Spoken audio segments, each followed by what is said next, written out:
Today on the Transplant Hope, we're going to be talking for just a moment or two about the risk you take in waiting too long. Basically, my advice, don't wait too long. And by the way, the wind is blowing out here today, even though it's beautiful, so please forgive any wind noise. It's going to get pretty loud, but I promise you toward the end, it'll get a little bit better. Let's check it out. Hit the subscribe button and the bell notification to become part of the Transplant Hoper community.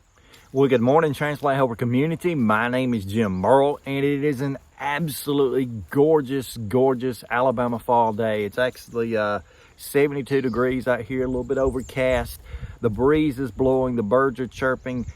This is basically my absolutely favorite time of life, and I'm so excited to be out here today talking with you a little bit about when to get a transplant. Now, I know I've already had several programs here where I've discussed, when to know the transplant is right, when to know the time is right, all that sort of stuff.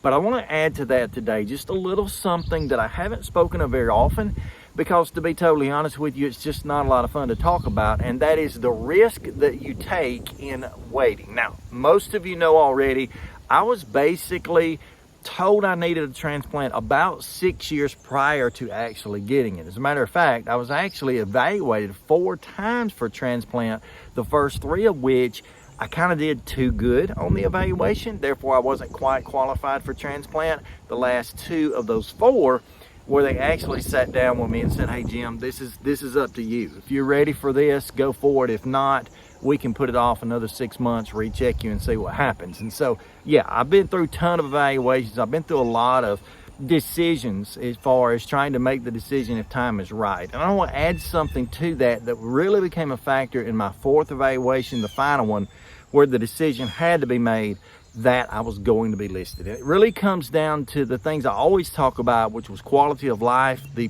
potential quality of life versus the present quality of life. And presently at the time of the 4th evaluation, I wasn't doing very well. I was sleeping 16, 18 hours a day. I was struggling to do basic tasks around the house.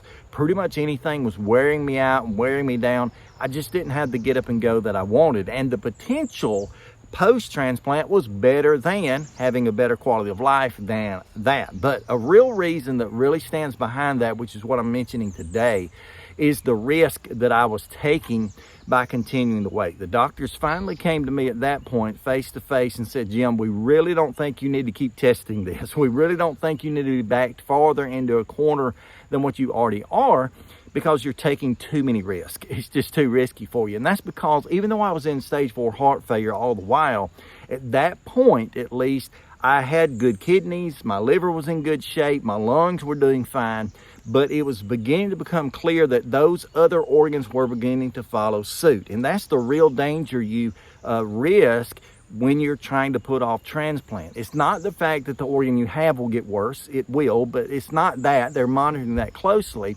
It's the other organs in your system that are eventually going to go down. For example, if you're in heart failure, there's going to come a day that if that heart failure is not controlled, your kidneys are going to follow suit. When it's going to come a day if your kidneys begin to fail, your liver is going to follow suit. Toxins are going to back up in your body. There's going to come a day if the pressures between your heart and lungs get too far off that you're going to be put into, organ failure with your lungs.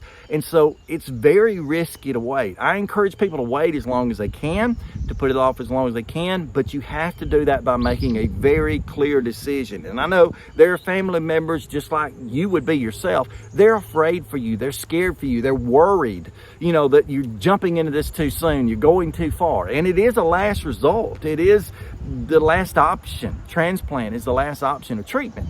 But you're on a razor's edge, you're on a fine line there between being able to survive the surgery if you go into it, because if your other organs are failing, that's more problematic, and it becomes less and less likely of survival and less likely, more than that, of recovery. And I've said so many times, your recovery post-transplant is directly proportional to how you go into it. If you go into transplant and you're still pretty strong, you're still able to do something, able to, exercise to move a bit, not aggressively, but a bit, that's going to help you get out of the bed. That's going to help you move quicker, and you're going to recover much faster. But anyway, just please consider there are risks to waiting, and there becomes a time in everybody's life and everybody's journey where you just have to say, stop. We waited long enough, the risks are getting higher than the benefit, and it's just time to go for it. And I encourage you, I encourage your family members, I encourage everyone to really think soberly about this.